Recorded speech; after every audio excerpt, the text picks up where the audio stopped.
तो मैं विनोद सर आप सभी का तहे दिल से हमारे YouTube चैनल पर स्वागत करता हूँ। इसका नाम आपने देखा ही होगा, बीएस इंग्लिश एकेडमी। ओके, सो आज इस एकेडमी के मंच से, इस YouTube के माध्यम से, इस वीडियो के द्वारा एक अलग टॉपिक लेके जो है ना आया हूँ, जिसका नाम है लेटर राइटिंग। ठीक है, तो आज इस वीडियो में हम बात करेंगे लेटर राइटिंग के बारे में। ठीक है, तो देखो स्टूडेंट्स, दो अलग अलग प्रकार के लेटर राइटिंग होते हैं। ठीक है, हमें तो पता है बचपन से मतलब लगभग जो है ना फोर्थ स्टैंडर्ड से हमें सिखाया जाता है up to the graduation level.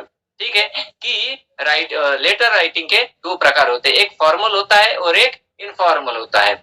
जो फॉर्मल होता है उसी को ही ऑफिशियल लेटर भी कहा जाता है, उसको ही ऑफिशियल लेटर कहा जाता है। और जो इनफॉर्मल होता है वो फैमिली लेटर या फिर पर्सनल लेटर, इस प्रकार के नामों से जाना जाता है। अब दोनों में डिफरेंस क्या है?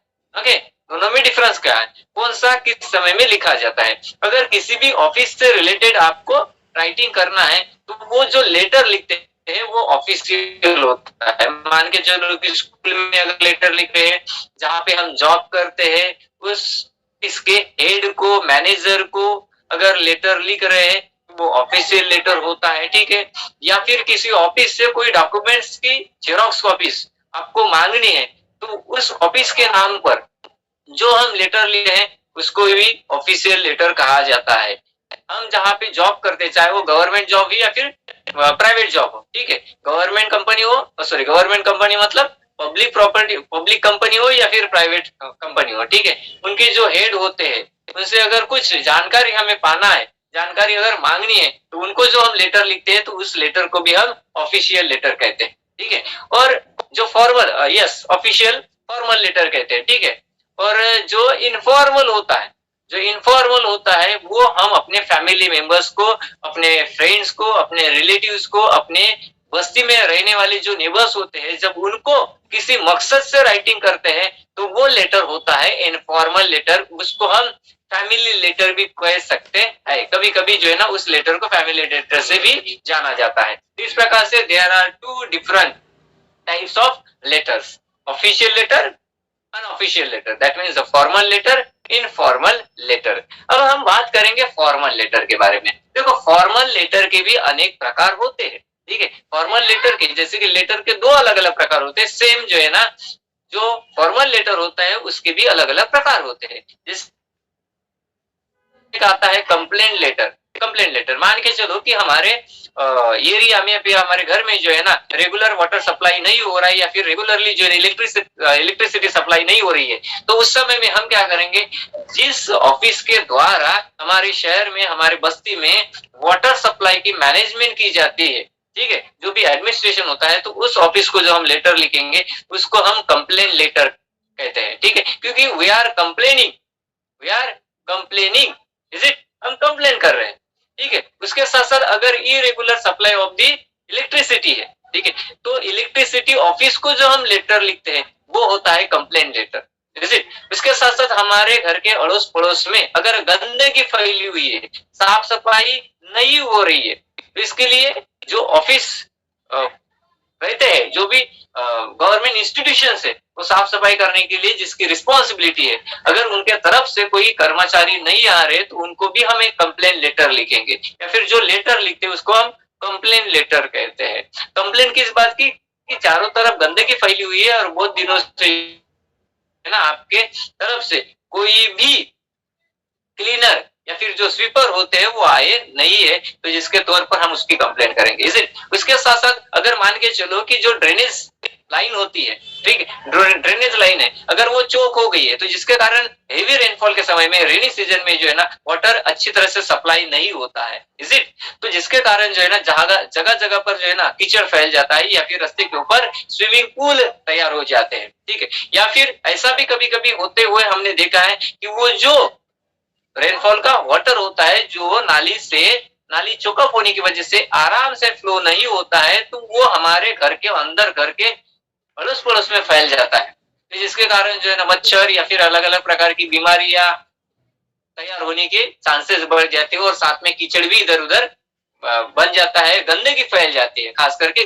गंदगी फैल जाती है, गंदी स्मेल जो है ना पूरे बस्ती में फैल जाती है, जिसके कारण अलग अलग प्रकार की बीमारियां जो है ना हम लोगों को होना शुरू हो जाती है। Is it clear? तो इस प्रकार से जो ना वो रहेगा हमारा कंप्लेंट लेटर, वो रहेगा हमारा कंप्लेंट लेटर। उसके बाद सामने चलते हैं तो एक सिचुएशन वैकेंट का भी एक लेटर होता है। अब ये क्या होता है situation vacant? Situation vacant letter मतलब ही जो होता है, मान के चलो कि किसी एक स्कूल में जो है ना किसी एक सब्जेक्ट टीचर की वैकेंसी है, खाली है, मतलब वहां पे टीचर थे लेकिन वो रिटायर हो गए, तो उनके जगह पर कोई ना कोई एक नए टीचर को अपॉइंट करना पड़ेगा, लेकिन डायरेक्टली अपॉइंट नहीं कर सकते वो, ठीक है। डायरेक्टली कैसे अपॉइंट करेंगे, क्योंकि कौन लिखा पढ़ा है, कौन सुटेबल है, किसका क्वालिफिकेशन सुटेबल है उस पोस्ट के लिए, ये स्कूल के मैनेजमेंट को नहीं पता है, और ना हम लोगों को, मतलब जो लिखे पढ़े लोग हैं जो कि सुटेबल है और फिक्स्ड है, who can fulfill all the conditions of that post, ठीक है। तो उनको भी नहीं पता होता कि वो स्कूल में या फिर उस ऑफिस में जो है ना एक लिखे पढ़े जानकार इंसान की अपॉइंटमेंट होने के चांसेस है, ये हमें इसकी इंफॉर्मेशन नहीं होती है। तो फिर वो क्या करते हैं, जो स्कूल वाले होते हैं या फिर स्कूल्स होते हैं या फिर जो भी कोई फर्म्स होती है, इंस्टीट्यूशंस होते हैं, वो पेपर में एडवर्टाइजमेंट दे देते हैं कि हमारे पास जो है ना, हमारे ऑफिस में, हमारे स्कूल में जो है ना ये प्रकार की वैकेंसी खाली है, ठीक है, ये प्रकार की वैकेंसी खाली है, और हमें एक लिखे पढ़े एजुकेटेड एक्सपीरियंस होल्डर पर्सन को जो है ना अपॉइंट करना है, ठीक है। तो उसके लिए क्या क्या कंडीशंस है, उस इंसान की क्या क्वालिफिकेशन होनी चाहिए, उसका एक्सपीरियंस कैसे होना चाहिए, किस मीडियम से पढ़ा लिखा चाहिए, और काम करने का अनुभव है नहीं है, ये सारा का सारा डिटेल जो है ना वो न्यूज़पेपर में पब्लिश किए जाते हैं, किसके द्वारा, कंपनी के द्वारा या फिर स्कूल के द्वारा, जिसको मेरे जैसे या फिर आपके जैसे लोग पढ़ेंगे और पता चलेगा कि नहीं ये स्कूल में या फिर ये कंपनी में जो है ना जॉब वैकेंसी है, तो हम क्या करेंगे, पटक से वो कंपनी के जो मैनेजर होते हैं या फिर जो हेड होते हैं, जो इंचार्ज होते हैं, उनके नाम से हम क्या करेंगे, लेटर लिखेंगे, या फिर स्कूल के तरफ से अगर वो एडवर्टाइजमेंट पब्लिश हो गई है, ठीक है, तो हम उस स्कूल के जो प्रिंसिपल है, जो एडमिनिस्ट्रेशन डिपार्टमेंट है, जो हेड है, उनके नाम से हम क्या करेंगे, एक लेटर लिखेंगे, ठीक है, किसके लिए, कि ये जो आपने एडवर्टाइजमेंट पब्लिश की है, ठीक है, उसमें जो भी कुछ कंडीशन दिए, जो भी कोई क्वालिफिकेशन दिए, जितना भी आपने अनुभव मांगा है, वो सारा का सारा मेरे पास है, इसीलिए जो है मुझे ये जॉब चाहिए मतलब पूरा कॉन्फिडेंटली नहीं बोलेंगे, लेकिन वो जॉब को पाने के लिए जो है ना एक रिक्वेस्टिंग लेटर हम उनको लिखेंगे। तो ये इस प्रकार के प्रोसेस से जुड़ा हुआ, ठीक है, एक वैकेंसी से जुड़ा हुआ, ठीक है, सिचुएशन जो कि खाली है, वैकेंट है, वैकेंट मतलब क्या है, खाली पोस्टिंग पड़ी हुई है, वहां पे किसी एक की अपॉइंटमेंट करनी है, तो इससे इस प्रोसेस से जुड़ा हुआ जो लेटर हम राइटिंग करते हैं, that is our situation vacant letter, ठीक है, जिसको सिचुएशन वैकेंट के नाम से जो है ना हमारे एग्जाम में पूछा जाता है। क्लियर? तो इस प्रकार से जो है ना अलग अलग प्रकार के हम लेटर लिखते हैं। क्लियर? उसके साथ साथ स्कूल में अगर मान के चलो कि मुझे 2-3 दिन की छुट्टी चाहिए, तो हम एप्लीकेशन लिखते हैं। तो एप्लीकेशन क्या है, वो एक ऑफिशियल एप्लीकेशन है, official application, that means it is also a kind of letter, वो भी एक प्रकार का लेटर होता है, जिसमें सेंडर का भी पूरा डिटेल आता है, उसके साथ साथ रिसीवर का भी डिटेल आता है, ठीक है। सेंडर का रिसीव मतलब सेंडर का डिटेल्स मतलब क्या होता है, कौन लेटर लिख रहा है, उसके साथ साथ कौन सी क्लास में पढ़ता है, ठीक है, कौन से सेक्शन में पढ़ता है, ये हो गया सेंडर का डिटेल्स। रिसीवर का डिटेल्स मतलब जिसके नाम से हम, जिनको हम वो लेटर राइट कर रहे हैं, लेटर भेजने वाले हैं, ठीक है, उनका भी डिटेल आएगा, जैसे कि क्लास टीचर है, प्रिंसिपल है, ठीक है, कौन से स्कूल की प्रिंसिपल है, कौन से स्कूल में पढ़ाने वाले वो टीचर है, कौन सी कक्षा के वो क्लास टीचर है, कौन सा सेक्शन है, ये है, बी है, सी है, डी है, वगैरह वगैरह। तो ये सब कुछ मतलब जो है ना रिसीवर का डिटेल्स होता है, और सेंडर का डिटेल्स भी वहां पे आता है, तो वो भी एक प्रकार से क्या है, हमारा एक लेटर बन जाता है। तो आज हम इस वीडियो में सीखने जा रहे हैं ऑफिशियल लेटर, फॉर्मल लेटर, किस प्रकार का उसका फॉर्मेट होता है, और क्या क्या चीजें जो है ना उस लेटर में मेंशन करनी होती है, जिसके कारण जो है ना हमें पूरे में से पूरे मार्क्स मिलने के चांसेस जो है ना बढ़ जाएंगे। और उस लेटर की स्टार्टिंग कैसे की जाती है, एंडिंग कैसे की जाती है, क्योंकि स्टार्टिंग और एंडिंग के ऊपर जो है ना उस लेटर का रिजल्ट डिपेंड होता है। मतलब ही जो है ना वो लेटर हमने जो राइटिंग किया है, वो लेटर कितने मार्क्स स्कोर करने की कैपेसिटी रखता है, it is decided by starting and ending. Of course पूरा का पूरा लेटर तो इम्पोर्टेंट है, लेकिन साथ में जो है ना स्टार्टिंग किस प्रकार से की, अगर स्टार्टिंग हम अच्छी तरह से करते हैं तो डेफिनेटली जो चेक करने वाले टीचर लोग होते हैं, लेक्चर होते हैं, उनके ऊपर एक पॉजिटिव इम्पैक्ट गिर जाता है, जिसके कारण आगे का वो सारी चीजें समझ लेते हैं कि स्टार्टिंग इतनी खूब अच्छी तरह से किया है, इसका मतलब जो remaining part of the letter है वो भी सही रहेगा। ऐसा मतलब ये नहीं है कि वो देखते नहीं है और डायरेक्ट राइट करके जो है ना पूरे में से पूरे मार्क्स दे देंगे, ऐसा होता नहीं। उसका भी एक कायदा कानून होता है, बिना पढ़े हुए जो है ना कोई भी चेकर जो है आपको फ्रीली ऐसे ओपन हैंडेडली मार्क देता नहीं है, क्योंकि बेचारे वो फंस जाएंगे। तो आज हम बात करेंगे सिचुएशन वैकेंट, ठीक है, सिचुएशन वैकेंट की, कि जब वैकेंसीज, ठीक है, होती है, उनका इश्तिहार आता है, उसकी एडवर्टाइजमेंट आती है, उससे रिलेटेड जो है ना हम लेटर राइट करते हैं, तो उस लेटर की बात करेंगे, सिचुएशन वैकेंट, ठीक है। तो देखो क्या नाम है, फॉर्मल लेटर, ठीक है, फॉर्मल लेटर की हम बात करेंगे, उसके साथ साथ क्या रहेगा हमारा, सिचुएशन वैकेंट। इस नाम से जो है ना, इस नाम से वो क्वेश्चन आता है, सिचुएशन वैकेंट, इस नाम से वो क्वेश्चन पूछा जाता है, ठीक है। तो देखो क्वेश्चन कैसा आएगा, रीड, ओके, क्वेश्चन कैसे आता है उस क्वेश्चन के ऊपर फोकस करते हैं, और ये जो टॉपिक रहेगा या फिर ये जो part of the writing skill होता है, लेटर राइटिंग, ठीक है, वो भी 4 मार्क्स का होता है। कितने मार्क्स के लिए आता है, 4 मार्क्स, और 4 में से जो है ना 3.5 मिलने ही चाहिए, मिलने ही चाहिए। कैसे मिलते हैं, क्यों नहीं मिलेंगे, वो सब कुछ मैं इस वीडियो में बता दूंगा। सो देखो क्वेश्चन कैसे रहेगा, read the following, read the following, read the following advertisement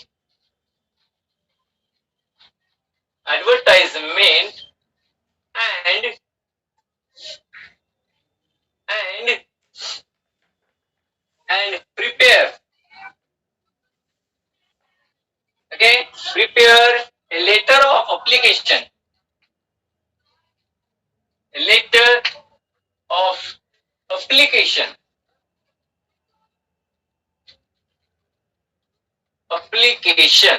ठीक है। Read the following advertisement and prepare letter of application, ठीक है, ठीक है। तो ये इस प्रकार से जो है ना क्वेश्चन आता है, ये इस प्रकार से क्वेश्चन आता है, और साथ में जो है ना एक बॉक्स होता है, ये क्या होता है, बॉक्स होता है, वो भी मैं बना के देता हूँ कि किस प्रकार का बॉक्स आएगा वहां पे, ठीक है। जैसे कि मान के चलो कोई स्कूल है, ठीक है, कोई स्कूल है, वहां पे एक टीचर की वैकेंसी, इंग्लिश टीचर की वैकेंसी, इंग्लिश टीचर की वैकेंसी, तो देखते हैं क्या प्रकार का वो फॉर्मेट रहेगा, ठीक है। मतलब मैं ही पढ़ाता हूँ और मान के चलो कि मेरे ही जगह पर हमारे स्कूल के प्रिंसिपल जो है ना मुझे निकाल कर फेंकने में लगे हुए हैं, मेरे जगह पर कोई एक दूसरी टीचर को अपॉइंट करना चाहते हैं। ऐसा क्यों, क्योंकि जो है ना मैं बच्चों के फेवर में ज्यादा वर्क करता हूँ या फिर फेवर में ज्यादा सोचता रहता हूँ, एंड इट मीन जो है ना I am against of the school management और स्कूल प्रिंसिपल्स और school body, and that's why they are trying to, समझे ना, इसलिए उन्होंने वैकेंसी दे दिया, मुझे पता भी नहीं किया, मैं बोला चलो ठीक है। देखो कैसा रहेगा, वांटेड, ठीक है, ये वांटेड है, क्या है, इंग्लिश टीचर। अब ये जो है यहाँ पे देखो क्या लिखा हुआ है हमने, वांटेड इंग्लिश टीचर, मतलब इंग्लिश टीचर क्या भाग गई क्या, उसके ढूंढ के लाओ। जैसे पुलिस स्टेशन में कंप्लेंट रजिस्टर कर दी, अरे बाबा हमारे स्कूल की इंग्लिश टीचर भाग गए, उनको ढूंढ के लाओ, ये वो नहीं तो भाई विनोद सर के जो है ना पोस्टर बना दिए और जगह जगह पर चिपका दिए, जैसे देसी दारू के दुकान के ऊपर या फिर चाय के टपरी के ऊपर या फिर किसी बिल्डिंग के ऊपर या फिर जहां पे भी जगह मिली चिपका दिया, क्या वांटेड इंग्लिश टीचर। ऐसे नहीं होता है, वो वांटेड मतलब वो रफू चक्कर हो जाना, 9-2-11 हो जाना, वो अलग बात है, लेकिन ये जो होता है वांटेड इंग्लिश टीचर, मतलब हमारे स्कूल में एक वैकेंसी पड़ी हुई है, पड़ी हुई है मतलब खाली है, वहां पे हमें अपॉइंट करना है। माय गॉड क्या क्या मीनिंग निकलते हैं रे पापा आप लोग, ठीक है। अब देखो ये तो हो गया, अब उसका क्वालिफिकेशन यहाँ पे रहेगा, ठीक है, क्वालिफिकेशन रहेगा, मान के चलो कि ग्रेजुएट, ठीक है, ये है क्वालिफिकेशन, ठीक है, ग्रेजुएट। इसके साथ साथ अब देखो टीचर के लिए हर एक पोस्टिंग के लिए अलग अलग क्वालिफिकेशन होता है, ठीक है। ये जो भी पोस्टिंग हम यहाँ पे लिख रहे, मान के चलो कि 9-10, ठीक है, 9th एंड 10th क्लास के लिए एक इंग्लिश टीचर चाहिए। 9th और 10th को पढ़ाने के लिए इंग्लिश टीचर चाहिए, या फिर 8, 9, 10 की अगर हम बात करते हैं तो उसकी बात करते हैं, ठीक है। तो उसके लिए एक टीचर की जगह है, जगह मतलब आवश्यकता है। देखो प्राइमरी क्लास की अगर है, मान के चलो कि फर्स्ट से लेकर 4 तक, तो उनका क्वालिफिकेशन अलग रहेगा। मान के चलो सीनियर क्लासेस को पढ़ाना है, ठीक है, कॉलेज लेवल में पढ़ाना है, तो उनका क्वालिफिकेशन कुछ अलग रहेगा। तो हर एक पोस्टिंग का क्वालिफिकेशन अलग होता है। या फिर कोई एक इंस्टीट्यूशन है, कंप्यूटर इंस्टीट्यूशन है, वहां पे अगर किसी एक बंदी की अगर अपॉइंटमेंट करना है, किसी इंसान की अगर अपॉइंटमेंट करना है, तो उनका क्वालिफिकेशन कुछ अलग ही रहेगा। कंप्यूटर लिटरेट वो पर्सन होना चाहिए, कंप्यूटर से रिलेटेड जो अलग अलग कोर्सेस होते हैं उनका नॉलेज उनको होना जरूरी है, ऐसी उनकी कंडीशन रहेगी, वो क्वालिफिकेशन अलग रहेगा। तो ध्यान देना है कि क्या प्रकार का क्वालिफिकेशन यहाँ पे दिया हुआ है, ठीक है। सो ग्रेजुएट, उसके बाद बीएड, बैचलर, ठीक है। कंडीशन देखो, ग्रेजुएट है, ठीक है, बीएड, सॉरी बैचलर नहीं, यहाँ पे बैचलर नहीं, मैरिड भी चलेगा, बीएड टीचर, टीचर के जगह पर वो बैचलर आ गया, ठीक है। Sorry sorry sorry sorry, teacher किसके लिए चाहिए? फॉर सेकेंडरी स्कूल, और सेकेंडरी स्कूल, और सेकेंडरी स्कूल। अब सेकेंडरी स्कूल मतलब क्या होता है? 8, 9, 10, 8, 9, 10, ठीक है, उसकी बात कर रहे हैं आप। ये हो गया यहाँ पे फुल स्टॉप। उसके बाद नीचे आएगा कैंडिडेट। कैंडिडेट कैसे होना चाहिए? वो कैंडिडेट होना चाहिए विथ एक्सपीरियंस, ठीक है। एक्सपीरियंस वाले टीचर को ही वहां पे अपॉइंट किया जाएगा, जिनको एक्सपीरियंस नहीं है। क्योंकि देखो अब एक्सपीरियंस क्या होता है, अलग अलग पोस्टिंग के अनुसार एक्सपीरियंस मांगा जाता है। 2 साल का, 4 साल का, 1 साल का, 3 साल का, इस प्रकार से कुछ ऐसे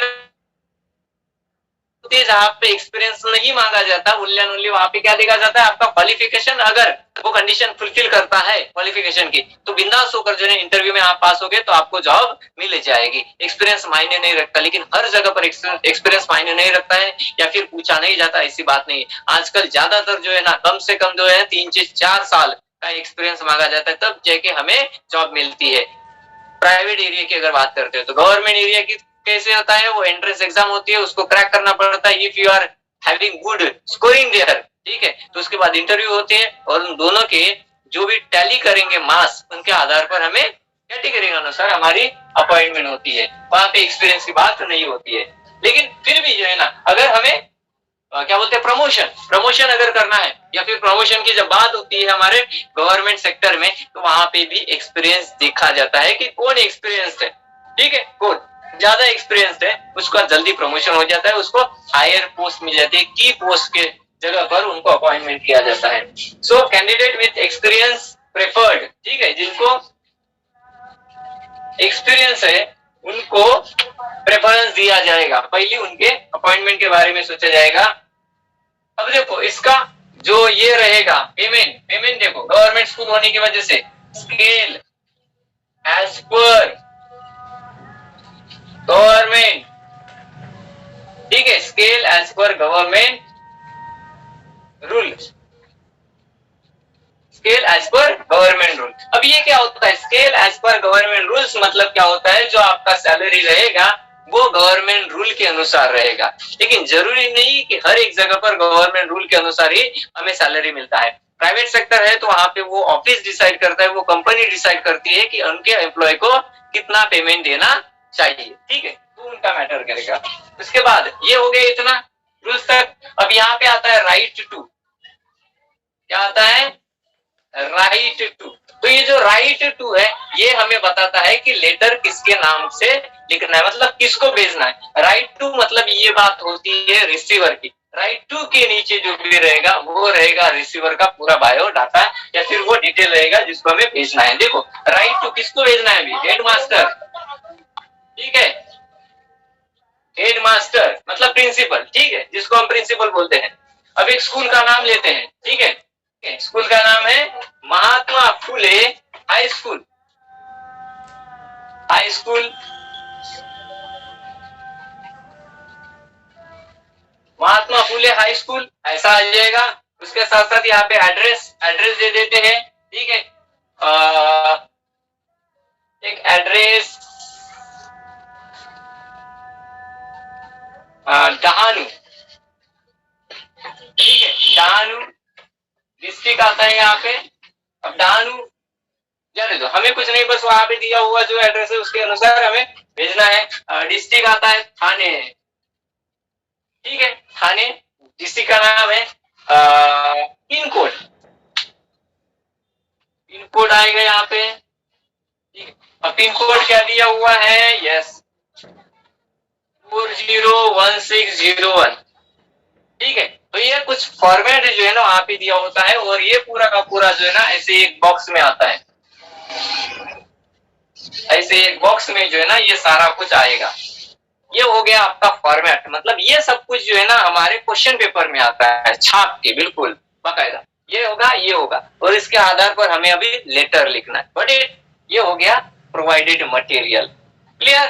तो ऐसा होता है हमारा सिचुएशन वैकेंट। अब इसके आधार पर हमें वो लेटर फ्रेम करना है। चलो बात करते हैं लेटर किस प्रकार से फ्रेम करना है। देखो ध्यान नहीं दें, ध्यान में रखना है, भूलना नहीं है।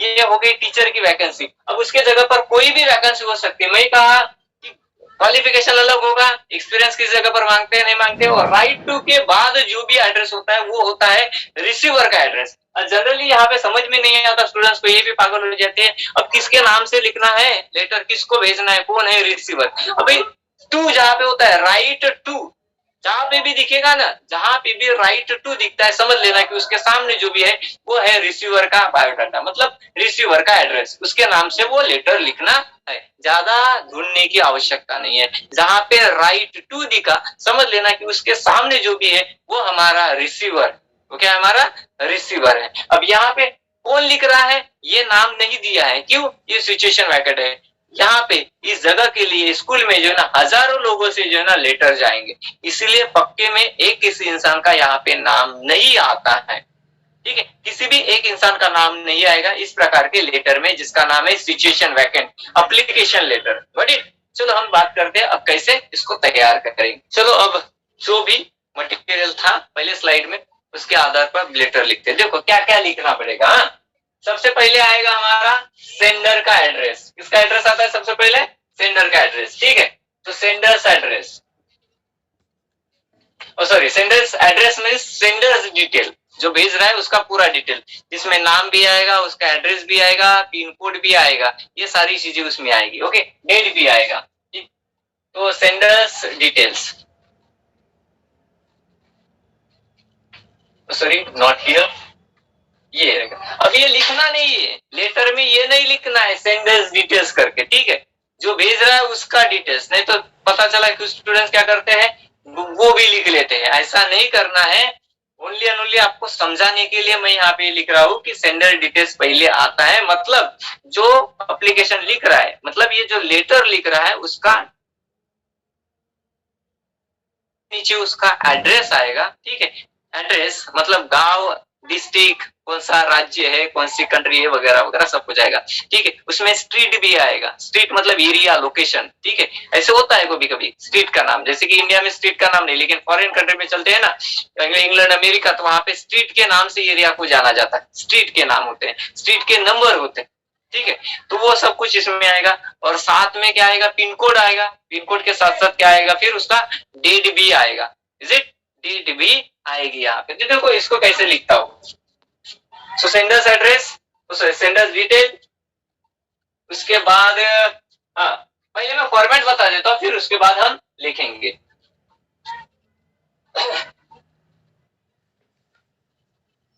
ये हो गया। उसके बाद आएगा सेंडर्स डिटेल, ऐसे 2-3 लाइन में आएगा हमारा। उसके बाद आएगा हमारा पिन कोड, ठीक है, पिन कोड लिखना है।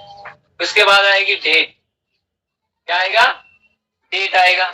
अब उसके बाद ये हो गया सेंडर का पूरा का पूरा। अब किसको लिख रहे हैं, ठीक है, यह आएगा टू, और टू के बाद क्या आएगा, रिसीवर्स, रिसीवर्स डिटेल्स, ठीक है, जिनके नाम से हम भेज रहे हैं उनका आएगा, ठीक है। अब इसमें क्या क्या लिखते हैं, ठीक है। जैसे कि ये जो लेटर हमने बनाया है, ठीक है, या फिर बनाया है मतलब बनाने वाले हैं, सिचुएशन वैकेंट वाला, रिसीवर रिसर्च किसको भेज रहे हैं हम? स्कूल के प्रिंसिपल के नाम से, ठीक है, प्रिंसिपल को, मतलब हेड मास्टर यहाँ पे लिखा हुआ था, तो हेड मास्टर को हम भेज रहे हैं, तो क्या आएगा? To the headmaster, the headmaster, उसके बाद उनके स्कूल का नाम, ठीक है, फिर उसके बाद जो ये यहाँ पे जो भी कुछ दिया हुआ था वो टोटल आएगा, ठीक।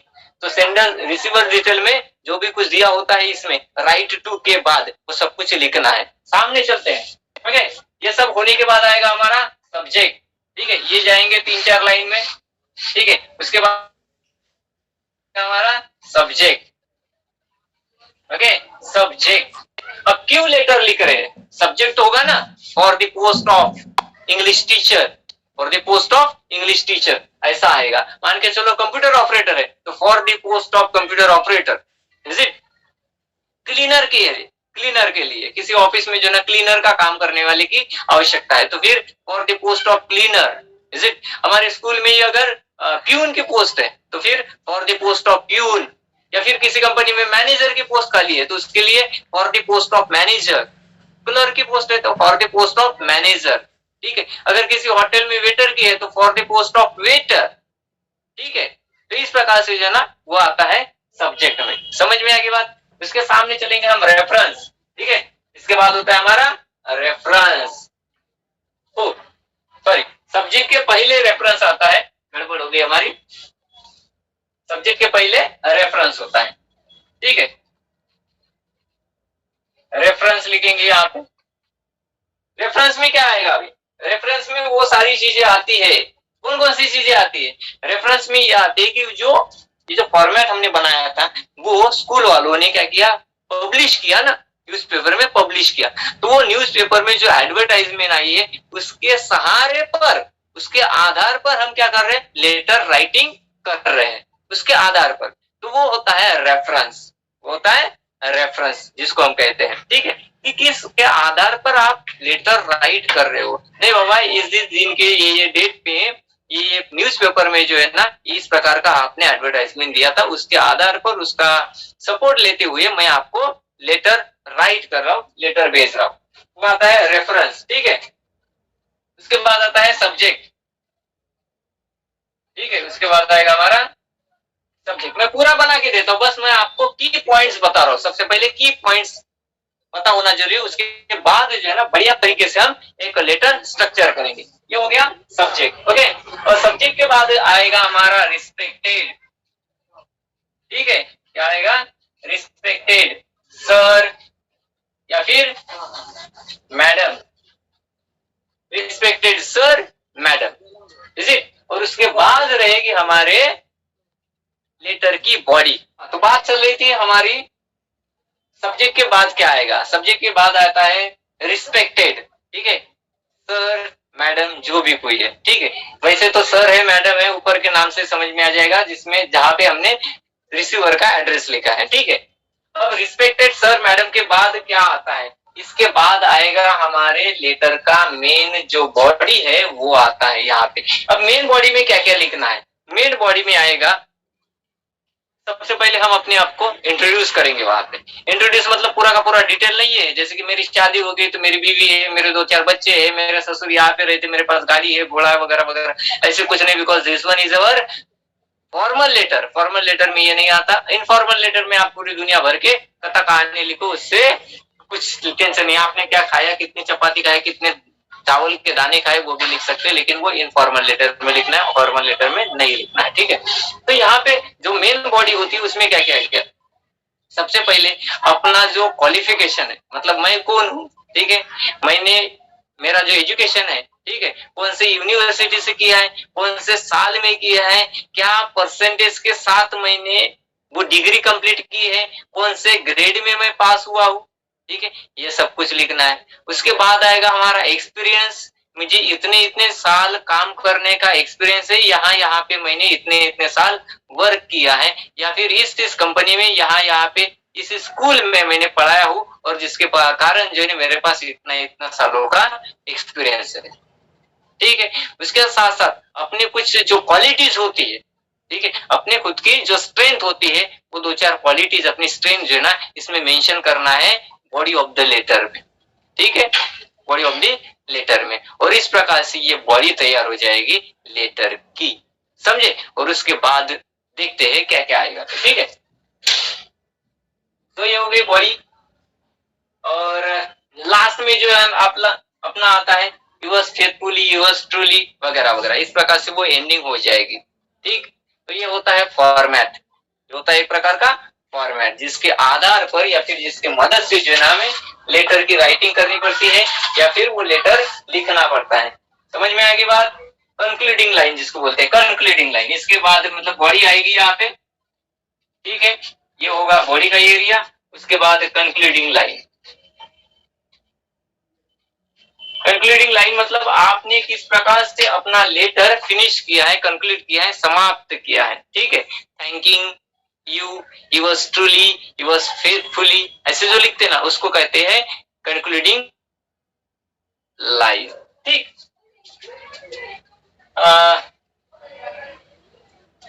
ये हो गया। उसके बाद सिग्नेचर लाइन, सिग्नेचर लाइन।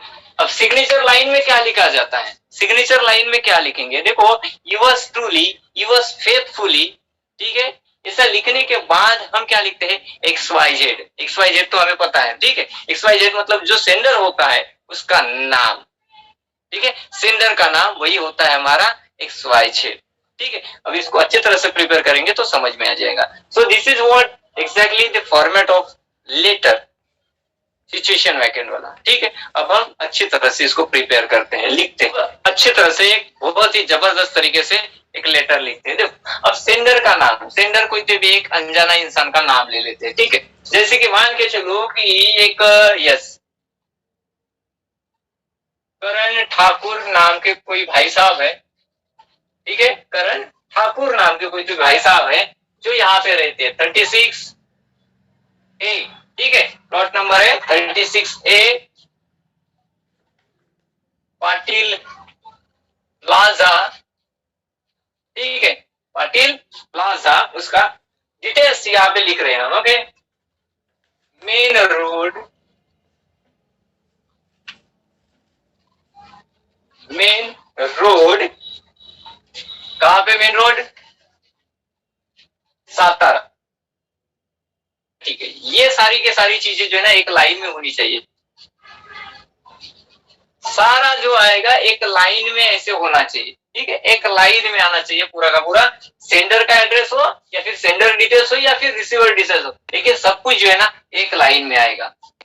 अब ये हो गया उसके शहर का या फिर उसका रहने का ठिकाना। अब इसके बाद आएगा उसका पिन कोड, ठीक है। अब उसका पिन कोड भी लिखना है, सेंडर्स मतलब जो हम सेंडर के तौर पर जिसका भी नाम लिखेंगे उसका यहाँ पे पिन कोड भी आएगा। बगैर पिन कोड से जो ना कोई भी लेटर पोस्ट नहीं किया जाता। पिन कोड ही ऐसी एक चीज होती है जिसकी मदद से जो है ना लेटर उस जगह पर एग्जैक्टली पोस्ट किया जाता है, ठीक है। यस, चलो सातारा है, डेट लिखना है यहाँ पे, सॉरी पिन कोड नंबर आएगा यहाँ पे। अब इसके सामने भी हम पिन कोड नंबर लिख सकते हैं, ठीक है, इसके सामने हम पिन कोड नंबर लिख सकते हैं। जैसे कि फॉर एग्जांपल मैं लिख लेता हूँ 441906, ये लिख लिया मैंने पिन कोड नंबर, ठीक है। अब उसके बाद डेट, ठीक है, जिस दिन हम लेटर राइट करते हैं वो तारीख आएगी। जैसे कि मान के चलो कि हम आज की तारीख लिख लेते हैं, ओके, आज की तारीख। तो आज की तारीख है 11th of December, ठीक है, 2021, ये आ गई आज की डेट, ठीक है। डेट भी अलग अलग तरीके से नहीं लिखने, कुछ लोग जो है ना वहां पे फैशनेबल लिखते हैं, ठीक है। फैशन नहीं करना है, मैं फैशन की वजह से हमारे पूरे मार्क्स जो है ना माइनस हो जाएंगे, फैशन की बात नहीं कर रहे यहाँ पे, ठीक है। तो ये आ गए यहाँ पे 11th December 2021। अब देखो किसको लेटर लिखना है, टू, ठीक है, टू हमारी बॉडी में आया था हेड मास्टर, ठीक है, हेड मास्टर, ठीक है, पाटिल प्लाजा, ठीक है, 36A Patil plaza, main road Satara 441906। उसके बाद हमने डेट लिखी है, उसके बाद आ गया टू। अब टू में इधर में दिया हुआ था हेड मास्टर, ठीक है, क्या आएगा, हेड मास्टर, लिखना पड़ेगा हेड मास्टर, जैसे है वैसे ही लिखना है, ठीक है, हेड मास्टर। लिखना है यहाँ पे, इस okay, sorry sorry sorry, the headmaster,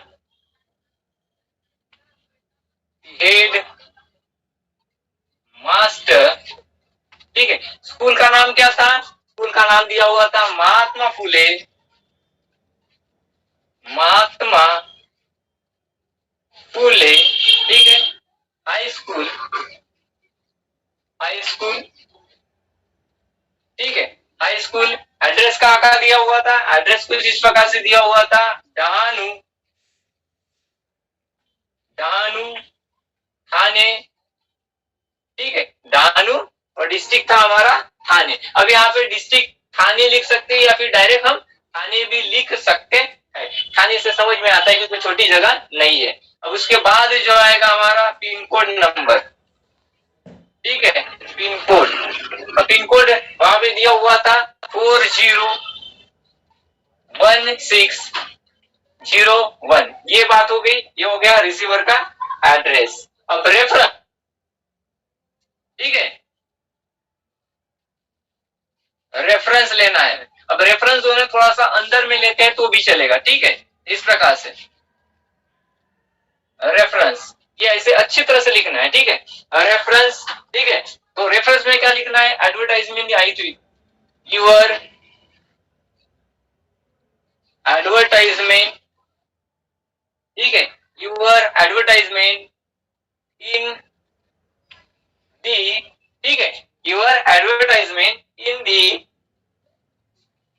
अजुन, इन के बाद डी नहीं लिखेंगे, डी कहाँ पे लिखेंगे? जो हमारा न्यूज़पेपर का नाम होता है, न्यूज़पेपर का जो नाम होता है उसके साथ डी आएगा। कोई भी न्यूज़पेपर का नाम क्यों ना हो, चाहे वो किसी भी लैंग्वेज में क्यों ना हो, लेकिन उसके साथ साथ जो है ना डी, ठीक है, डी ये जो है हमारा आर्टिकल के तौर पर यूज किया जाएगा, ठीक है। रेफरेंस थोड़ा सा अंदर ही लेना, ठीक है, रेफरेंस थोड़ा सा अंदर ही लेना पड़ता है, इट इज रूल, ठीक है। सो यूर एडवर्टाइजमेंट इन, देखो डी, ठीक है। और जब भी ये लेटर लिखते हैं ना, जब भी ये लेटर लिखते हैं तो ध्यान में रखना है कि हमें इंग्लिश न्यूज़पेपर का ही नाम लिखना है, इंग्लिश न्यूज़पेपर का, ठीक है। The times of, the times of India,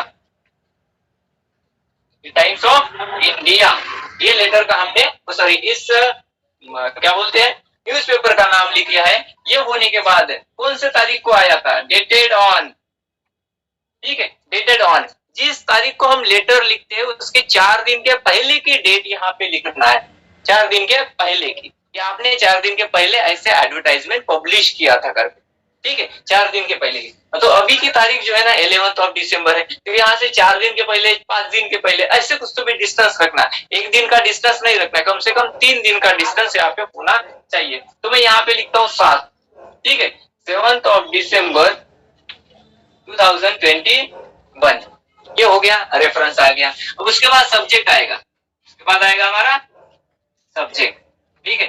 अब सब्जेक्ट क्या है? क्यों हम लेटर लिख रहे हैं या फिर एप्लीकेशन लिख रहे हैं? एप्लीकेशन, ठीक है, एप्लीकेशन, हालांकि हम लिख रहे हैं लेटर लेकिन लिखा जाता है यहाँ पे एप्लीकेशन, ठीक है, application for the post of, for the post of a teacher, किसकी पोस्टिंग के लिए थी? वो टीचर की, ठीक है। अब ए टीचर ऑफ, कौन सा टीचर कहा था उन्होंने? इंग्लिश पढ़ाने वाले टीचर कहा था। तो यहाँ पे आ गया application for the post of a teacher of English, ये हो गया हमारे सब्जेक्ट का मटेरियल, खत्म कहानी, ठीक, इतना लिख लिया। अब उसके बाद हम लिखेंगे, ठीक है, स्पेस वगैरह छोड़ने की बात ही नहीं आती है यहाँ पे, स्पेस बिल्कुल ही नहीं छोड़ना है, स्पेस नहीं, लाइन टू लाइन जो होता है ना लेटर लिखना, लाइन टू लाइन, बीच में कोई भी स्पेस नहीं छोड़नी है, ठीक। चलते सामने, अब आया था हमारा रिस्पेक्टेड सर, ओके, सो रिस्पेक्टेड सर। अब ये रिस्पेक्टेड सर क्यों? क्योंकि यहाँ पे हेडमास्टर है। कुछ स्टूडेंट्स ऐसे कर लेते हैं, यहाँ पे हेडमास्टर है, यहाँ पे रिस्पेक्टेड मैडम लिख देते हैं, या फिर वहां पे हेडमिस्ट्रेस लिखते हैं और यहाँ पे रिस्पेक्टेड सर लिख देते हैं, ध्यान ही नहीं रहता। इसलिए थोड़ा सा ध्यान देना है कि क्या लिख रहे हैं हम, ठीक है, नहीं तो बस इतना भी अच्छा लिखा लेकिन मार्क्स 0 मिल गए। तो रिस्पेक्टेड सर, अब इसके बाद क्या लिखेंगे? With reference, with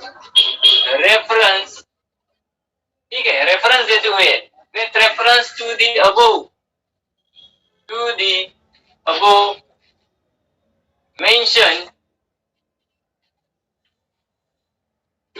above mentioned ठीक है सब्जेक्ट, ऊपर में जो मेंशन किया हुआ सब्जेक्ट है कौन सा वाला, ये वाला, ठीक है, ये वाला, ठीक है। तो mention subject I wish to apply,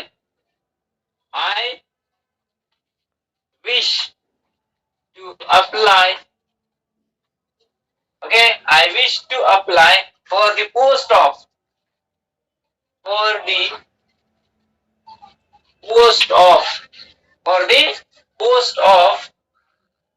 an English, capital small, इधर थोड़ा सा ध्यान देना है, okay. English teacher in your reputed school, ऐसे लिखना है, रेप्यूटेड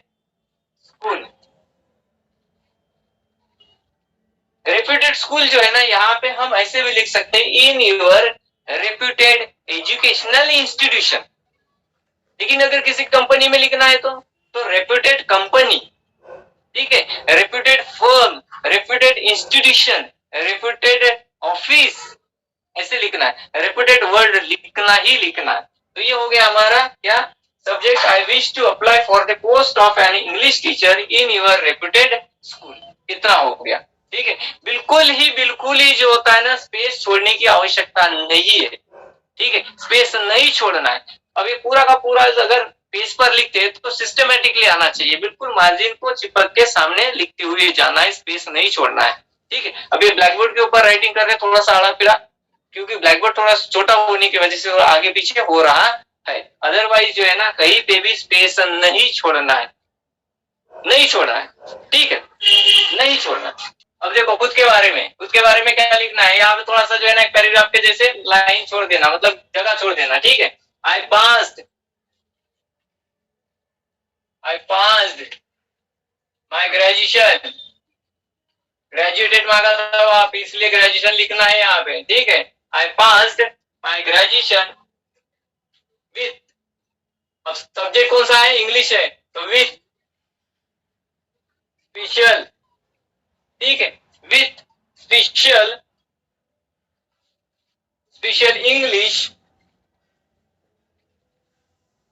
इंग्लिश कहां से पास की है आपने, यहां से पास की है, ओके, फ्रॉम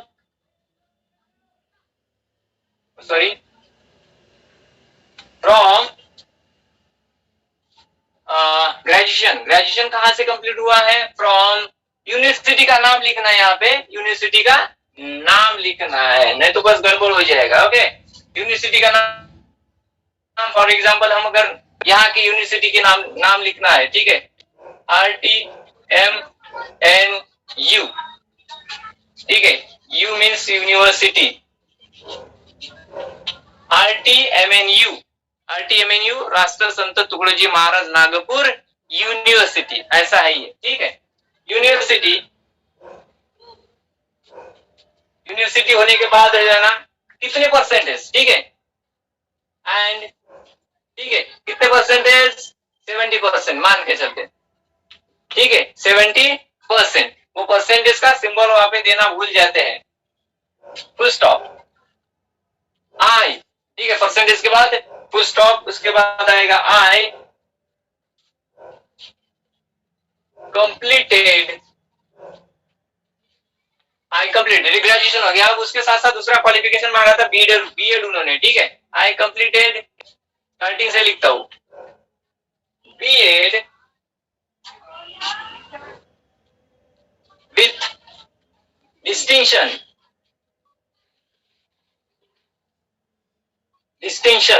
ठीक है, मतलब मोर देन 75% के साथ मैं पास हो गया हूं, मेरा बीएड किया है, कौन सी ईयर में किया है, इन, ठीक है, इन कब किया है, यहाँ से जो है ना 4-2 साल के पहले की बात करते हैं, तो मतलब मान के चलते हैं 2015 में किया, ठीक है। अब देखो एक्सपीरियंस के हिसाब से, एक्सपीरियंस अगर उन्होंने 5 साल का मांगा, लेटर लिख रहे हैं हम 2021 में, 5 साल का एक्सपीरियंस मांगा है, तो इसका मतलब जो है ना से लेकर 20 तक ये रहेगा आपका एक्सपीरियंस। उसके पहले जो है ना आपको 2-3 साल के पहले आपका ग्रेजुएशन कंप्लीट हो गया दिखाना है, नहीं तो इन्होंने 5 साल का एक्सपीरियंस मांगा और हम लिखते हैं कि यहाँ पे मेरा क्वालिफिकेशन जो है ना 2017 में कंप्लीट हो गया। 5 साल का एक्सपीरियंस आएगा वहां पे 21 में वैकेंसी अभी निकली है तो नहीं। तो देखो एक्सपीरियंस कितना मांगा उसके हिसाब से वो टाइम डिसाइड करना, वो ईयर डिसाइड करना है, नहीं तो स्टूडेंट जो है ना यहीं पे मार्क आ जाते हैं। चलो सो इन 2015 उसके बाद एक्सपीरियंस की बात। सो I have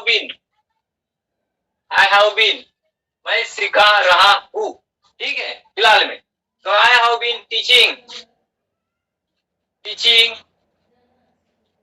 for last 3 years, ठीक है मैं पिछले 3 साल से जो है 3 years कहीं तो भी सिखाने का काम कर रहा हूं। मतलब फिलहाल में I am teaching somewhere okay last 3 years in A repeated school, एक अच्छे खासे इन ए रेपुटेड स्कूल मैं अभी फिलहाल में पढ़ा रहा हूं। कौन कौन से सब्जेक्ट में पढ़ाता हूं? आई टीच, ठीक है इंग्लिश। उसके साथ साथ अगर आप कोई दूसरा सब्जेक्ट भी पढ़ाते तो वो भी लिखना, वो हमारी एक स्ट्रेंथ होती है, पॉजिटिव बात होती है, ठीक है इंग्लिश एंड ठीक है हिस्ट्री। चलो history I teach English and history. कौन से क्लास में पढ़ा सकते हो? ठीक है from classes, okay from classes, ठीक है क्लासेस 8, ठीक है 8 to 10 मैं इंग्लिश पढ़ा सकता हूँ और हिस्ट्री भी पढ़ा सकता हूँ या फिर मैं पढ़ाता हूँ। उसके बाद अब लिखना है, ये सब कुछ हो गया मेरे बारे में, मतलब वो सेंटर के बारे में, वो स्टूडेंट्स के बारे में, उस कैंडिडेट के बारे में। अब सामने चलते उसके दिल की बात क्या है? दिल की बात वो कहता है कि देखो थोड़ा सा space, second paragraph, given an opportunity, अगर मुझे अपॉर्चुनिटी मिलती है या फिर आप देते हो अपने स्कूल में पढ़ाने की, to teach in your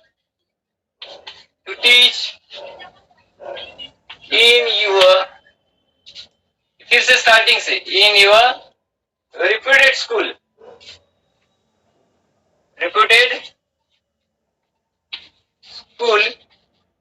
in your reputed school, I assure that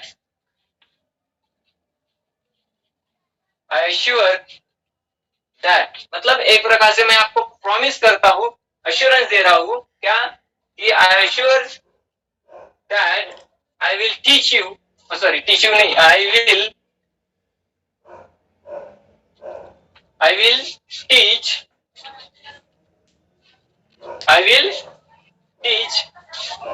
teach नहीं तो ठीक है, I will work, ठीक है I will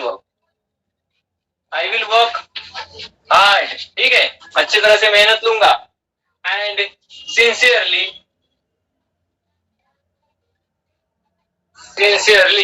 ठीक है I will work hard and sincerely to satisfy my students,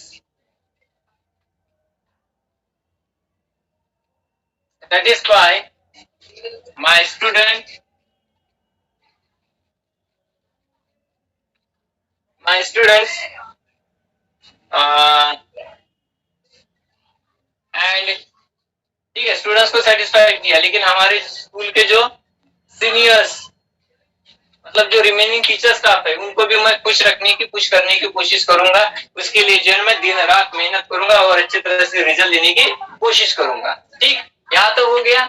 अब सामने थर्ड पैराग्राफ, लुकिंग, ठीक है इंतजार कर रहा हूँ आपके अपॉइंटमेंट लेटर का, ठीक है लुकिंग फॉरवर्ड टू ए, ठीक है मतलब मैं इंतजार कर रहा हूँ ये बात होती है। Looking forward to a favourable response,